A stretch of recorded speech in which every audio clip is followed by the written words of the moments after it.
Hello students, welcome to the online lectures of Mumbai International School and Junior College. This lecture is for Standard 7, Subject Science, Chapter The Living World, Adaptations and Classification. Let us now begin. As we know, the name of the chapter is Adaptations and Classification. तो हम पहले adaptation के बारे में सीखते हैं. Adaptation क्या होता है? जो लिविंग ऑर्गेनिजम्स होते हैं वो अपने सराउंडिंग के हिसाब से अपने आप को अडेप्ट कर लेते हैं, मतलब वहाँ के एनवायरनमेंट के हिसाब से घुल मिल जाते हैं. That is called adaptation. ठीक है. जैसे कि अभी कोल्ड रीजन में जो जानवर होते हैं वो अक्सर कैसे होते हैं, वो वाइट या सिल्वर कलर में पाए जाएंगे. उनके ऊपर थिक फर होता है. उनका जो फर वाला कोट होता है, बाल का कोट होता है, वो इतना मोटा और जाड़ा होता है जिससे उन्हें ठंडी ना लगे.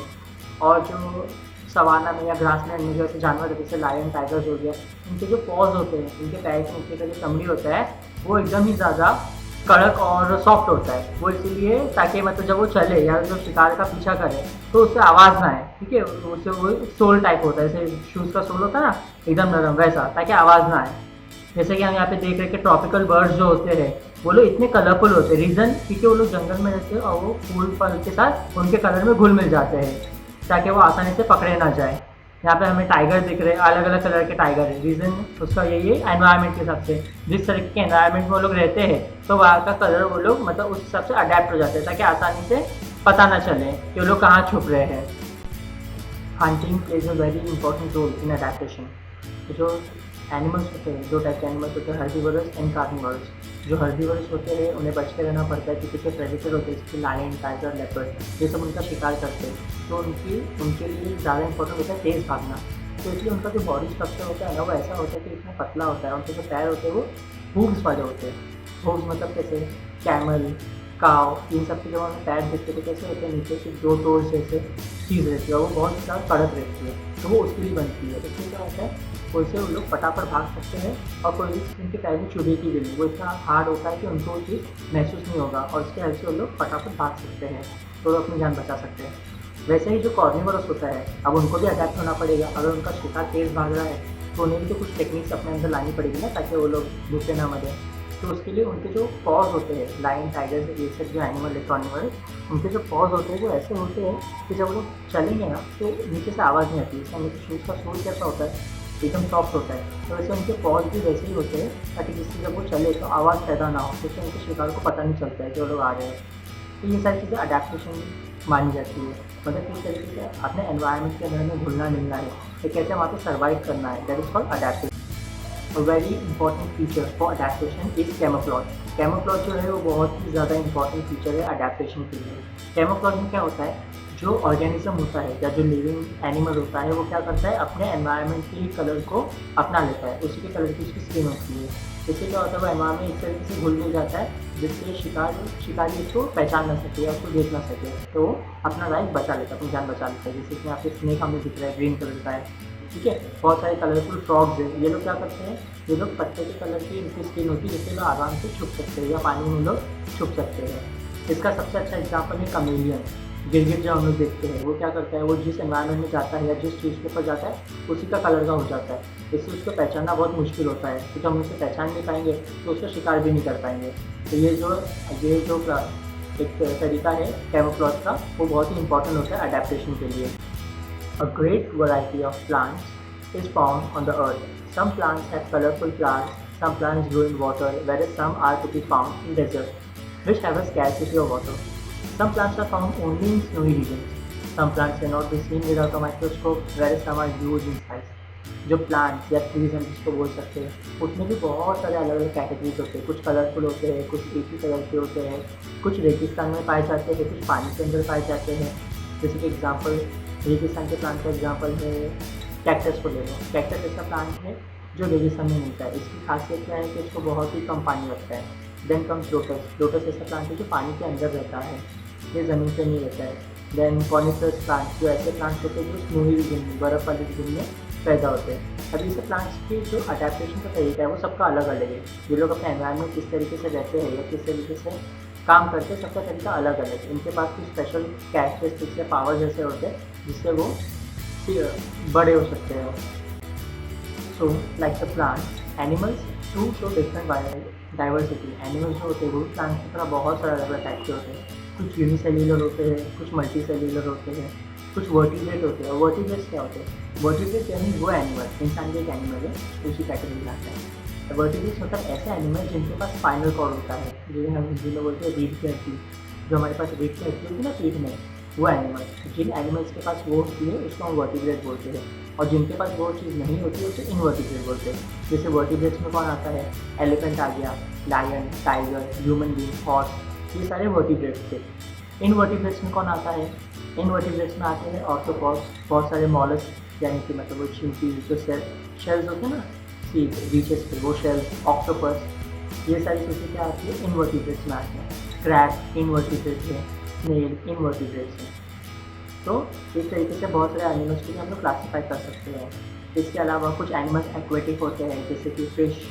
कुछ टेरेस्ट्रियल होते हैं जो ज़मीन पर रहते हैं, एलिफेंट, लायन, टाइगर। एम्फीबियंस वो एनिमल जो ज़मीन के अंदर, जो पानी के अंदर और ज़मीन पे दोनों पे रह सकते हैं, that are called amphibian.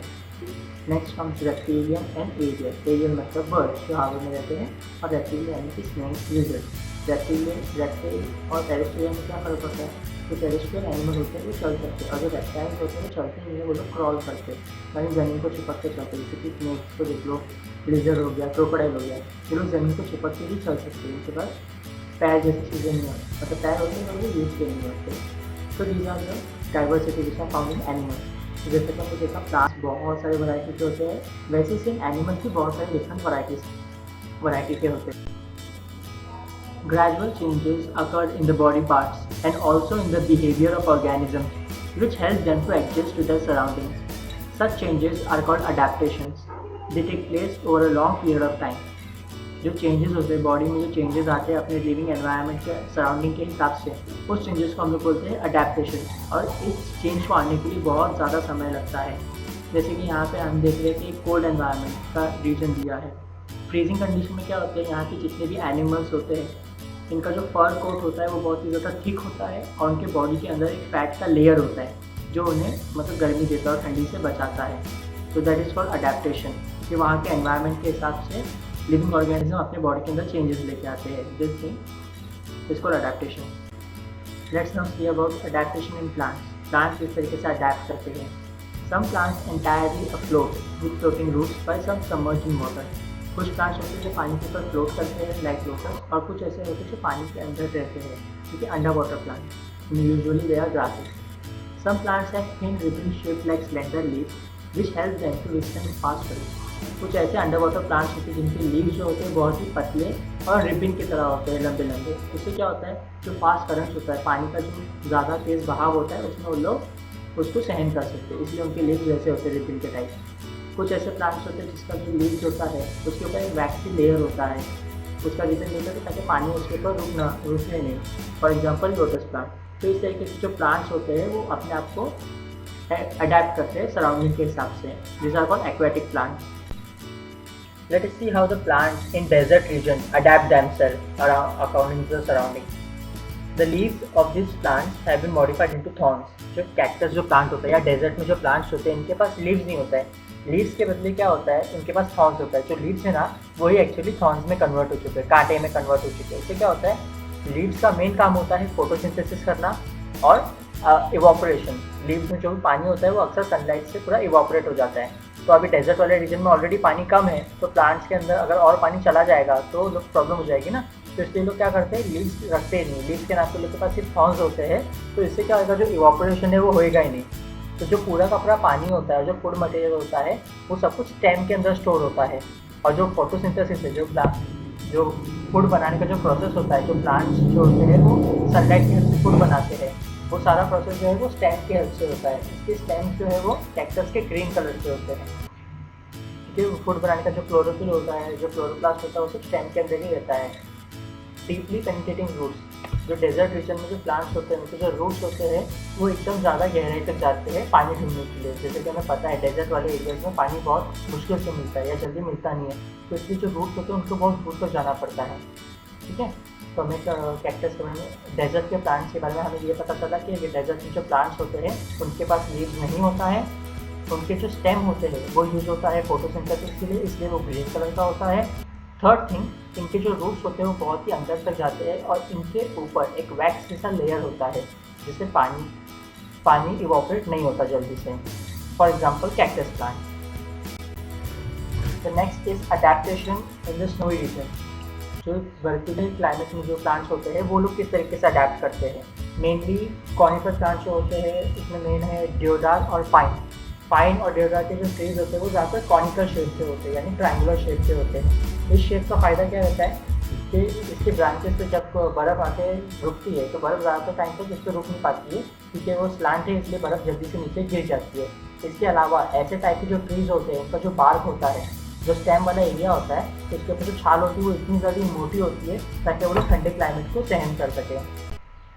A diverse variety of plants, trees, shrubs and herbs are seen in the forest. All plants compete among themselves for sunlight.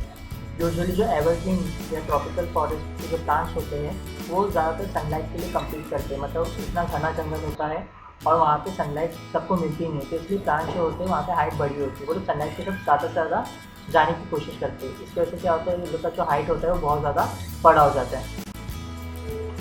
So these trees grow very tall for sunlight and climbers and vines grow with the support of them. तो climbers type के trees होते हैं, climbers और vines होते हैं, वो लोग क्या करते हैं, वो लोग का जो stem होता है वो इतना मजबूत नहीं होता है, तो वो दूसरे trees के साथ मतलब उनके सपोर्ट पे उगते हैं, उनके stems के ऊपर वो लोग लपेट जाते हैं ऐसा स्प्रिंग के फॉर्म में, उसके सपोर्ट से वो लोग उगना चालू करते हैं और ताकि और उसी से वो लोग मतलब न्यूट्रिएंट्स भी गैदर करते हैं, जिस are called tendrils. So now enough with the trees, let's study about grasses and bushes. Bushes and grasses of diverse types are seen in grassland. Soil erosion is prevented by fibrous roots of grasses. जो grass होते हैं वो soil erosion को रोकने में बहुत ही important role निभाते हैं। ग्रासेस क्या करते हैं, उनके जो रूट्स होते हैं वो सॉइल को इकट्ठा एक साथ पकड़ के रखते हैं, तो इससे जो सॉइल होता है वो पानी से या हवा की वजह से यहाँ वहाँ जाता नहीं है। Vast meadows are found in plains and hilly areas. Meadows मतलब ग्रासलैंड जो पूरी तरीके से घास से भरा हुआ है, ऐसे हमें रीजन हिली एरियाज में देखने को मिलता है। Grass are also a form of plant. Very tall grasses are seen in equatorial region. Animals like tigers, elephants and deer take shelter in these grasses. Very short grasses grow in cold region. जो equatorial और temperate zone है वहाँ पे grassland जो होता है वो बहुत ही बड़ा होता है और कोल्ड रीजन में जो ग्रास होते हैं वो हाइट में छोटे होते हैं। Smaller animals like rabbits are seen in such short grasses. Now let us study about the plants that are not autotrophic. ज़्यादातर प्लांट्स हमें पता है ऑटोट्रॉफिक होते हैं, यानी ग्रीन कलर के होते हैं और अपना खाना खुद बनाते हैं, बट कुछ प्लांट ऐसे होते हैं जो कि पैरासिटिक होते हैं। ये जो प्लांट्स होते हैं वो दूसरे प्लांट के ऊपर निर्भर होते हैं खाने के लिए, जैसे कि डॉडर यानी कस्कुटा। ये एक लीफलेस प्लांट होता है, जैसे कि हम यहाँ पे पिक्चर में देख रहे हैं, येलो कलर का जो चीज़ दिख रहा है प्लांट के ऊपर वो भी खुद एक प्लांट है। इसके पास ना लीफ होता है ना कुछ होता है, और ये किसी येलो कलर का, ग्रीन नहीं है, इसका मतलब अपना खुद से नहीं बना रहा है। ये क्या करता है कि दूसरे प्लांट्स के ऊपर फैल जाता है और उनसे न्यूट्रिएंट्स पूरे तरीके से सोखता है। This type of plants are called parasitic plants. Next in this category come fungi. Fungi cannot perform photosynthesis as they lack chlorophyll. Fungus जो होते हैं, फंगाई जो होते हैं, वो लोग अपना खाना खुद नहीं बना पाते क्योंकि उसके पास क्लोरोफिल नहीं होता है। इसलिए वो लोग क्या करते हैं, वो लोग स्टार्ची मटेरियल जो दूसरे लिविंग थिंग्स होते हैं उसके ऊपर डिपेंडेंट होते हैं, जैसे कि ब्रेड हो गया, रोटी हो गया, या ऐसा कोई भी चीज़ जिसके अंदर स्टार्च हो, इसके ऊपर वो लोग उगना चालू करते हैं और उसके अंदर जो न्यूट्रिएंट्स रहता है उसको लोग सोख लेते हैं। The next category is of insectivorous plants like drosera, Venus flytrap, pitcher plant etcetera consume insects to fill the need for nitrogen. कुछ ऐसे प्लांट्स होते हैं जिन्हें यूनिटली नाइट्रोजन की ज़रूरत होती है बड़े होने के लिए, और जो नाइट्रोजन है वो उन्हें इंसेक्ट से मिलता है, सॉइल से नहीं मिलता है, तो इसलिए नाइट्रोजन ऑब्जर्व करने के लिए वो लोग क्या करते हैं, वो लोग इंसेक्ट को अपनी तरफ अट्रैक्ट करते हैं और उसको खा लेते हैं। तो this plant can also be called as carnivorous plant. जैसे कि यहाँ पे हमें एग्जाम्पल में दिख रहा है, जो ड्रोसेरा का प्लांट है उसके ऊपर एक मच्छर यानी कि फ्लाई बैठा हुआ है, इससे क्या होता है वो उसके ऊपर चिपक जाएगा और जो हाइड्रोक्लोरिक एसिड है वो प्लांट से रिलीज होगा, उससे क्या होगा वो फ्लाई जो है वो पूरी तरीके से पच जाएगा, डिकम्पोज हो जाएगा और फ्लूइड बनने के बाद प्लांट उसको ऑब्जर्व कर लेंगे। तो ऐसे जो प्लांट्स होते हैं वो यूजुअली कलरफुल होते हैं। कलरफुल इसलिए ताकि इंसेक्ट उसकी तरफ अट्रैक्ट हो और एक बार इंसेक्ट उसकी तरफ आ जाएगा तो प्लांट उनको खा जाते हैं।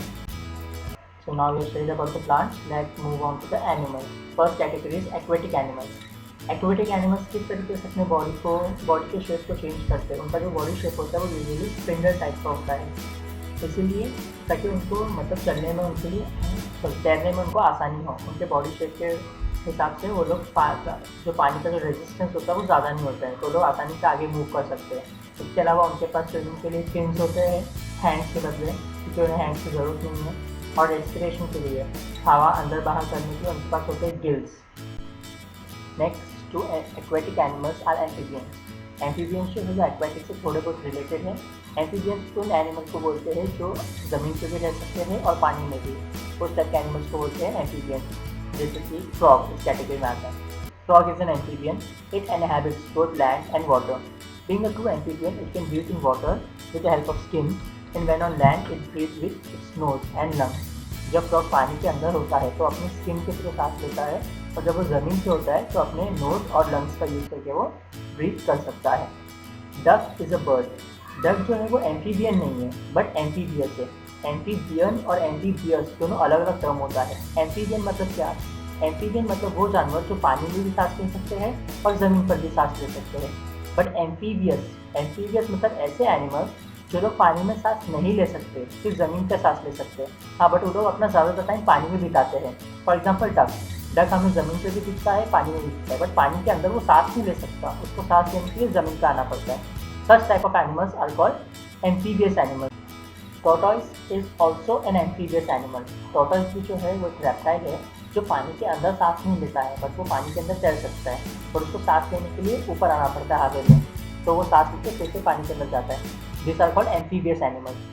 There are webbed toes in frog and duck, oar-like legs. जो ऐसे एनिमल्स होते हैं उनके जो लेग्स होते हैं वो वेब्ड होते हैं, यानी उनकी जो चमड़ी होती है पैर की वो पूरी चिपकी हुई होती है, जो उन्हें हेल्प करती है फटाफट तैरने में। और इनके जो पर होते हैं, जो पानी के अंदर जो बर्ड्स होते हैं, उनके जो फेदर्स होते हैं उसके ऊपर एक वैक्स की कोटिंग होती है, जिससे हेल्प होता है पानी फटाफट सोखने के लिए। जो पानी है उसके ऊपर रुकता नहीं है और जल्दी से निकल जाता है। तो opposite to aquatic animals are the animals which live in desert. अब जिनके पास बिल्कुल भी पानी नहीं है वो लोग किस तरीके से अपने आप को अडेप्ट करते हैं। जहाँ पे पानी का बहुत ज़्यादा शॉर्टेज है, स्कैर्सिटी है, तो वैसे एनिमल्स जो है वो ज़्यादातर बरोज में रहते हैं, जैसे कि रैबिट हो गया, माउस हो गया। ये लोग ज़मीन के अंदर गड्ढा करके उसके अंदर रहते हैं। इससे क्या होता है, तो लोगों को ज़्यादा गर्मी लगती नहीं है, तो लोगों का जो पानी है बदन का वो ज़्यादा इवॉपरेट नहीं होता नहीं है। और ऐसे जो जानवर है वो अक्सर रात के टाइम पे, नाइट के टाइम पे बाहर निकलते हैं, कि उस टाइम में टेम्परेचर इतना ज़्यादा नहीं होता है। इनके जो लेग्स होते हैं वो ज़्यादातर लंबे होते हैं। फॉर एग्जांपल कैमल का जो लेग्स है वो बहुत लंबा है, उसके जो आईलैशेस है और नॉस्ट्रिल्स के जो बाल होते हैं वो भी लंबे लंबे होते हैं, ताकि रेत अंदर ना जा सके। और इनका जो स्किन होता है वो बहुत ही ज़्यादा मोटा या थिक होता है, जिससे पानी जो है उनकी बॉडी से बाहर ना जा सके। जब हम लोग धूप में रहते हैं तो पानी इवॉपरेट होता है ना हमारे बॉडी से, तो इसलिए पानी का इवॉपरेशन रोकने के लिए इन लोगों का जो स्किन होता है बहुत ज़्यादा थिक होता है। Sir examples of such type of animals are rats, snake, spiders and lizard in the desert. तो डेजर्ट के एनिमल्स के बारे में हमें ये मालूम पड़ा कि इनकी जो स्किन होती है बहुत ज़्यादा मोटी होती है, ताकि वो पानी ज़्यादा तक बाहर निकले नहीं। और ये जो जानवर होते हैं वो यूजुअली दिन के टाइम नहीं, रात के टाइम पे बाहर निकलते हैं। Now comes the animals that live in snowy region. अब ऐसे एनिमल्स जो कोल्ड रीजन में रहते हैं वो लोग एकदम अपोजिट होते हैं डेजर्ट से। ये लोग का अडेप्टेशन कैसा होता है, इनको अडेप्ट करने के लिए इनका जो स्किन होता है उसके ऊपर जो हेयर का कवर होता है बहुत ही ज़्यादा थिक होता है, और या तो वाइट या फिर सिल्वर कलर का होता है, ताकि वो लोग स्नो के उसमें कैमोफ्लेज कर लें। इसका एग्जांपल है yak, polar bear, white fox, silver fox, mountain goat, Siberian husky जो एक डॉग का ब्रीड है। इसके अलावा स्नो लेपर्ड। ये सारे ऐसे जानवर हैं जो मतलब स्नोई एरियाज़ में आराम से अडेप्ट कर सकते हैं। रीज़न क्या है उसका, क्योंकि इनका जो फर का कोट होता है वो वाइट होता है और बहुत ही ज़्यादा मोटा होता है। इसके अलावा इनके बॉडी के अंदर एक और फैट का एक लेयर होता है जो मतलब उन्हें गर्मी देता है, ठंडी से उन्हें बचाता है। प्लांट्स का जो बॉडी शेप है सेम वो भी स्पिंडल टाइप का होता है। रीज़न ये है उसका, ताकि हवा से जो रेजिस्टेंस पैदा हो रहा है उसको लोग कम कर सके। इनके जो आगे के पैर होते हैं, जो आगे के जो पैर होते हैं वो कन्वर्ट हो गए हैं विंग्स के थ्रू उन्हें उड़ने के लिए। इनके अलावा इनके बॉडी में होता है एयर सैक, मतलब हवा भरी होती है ज़्यादातर बॉडी में, इससे उनका जो बॉडी में होता है बहुत ज़्यादा लाइट होता है।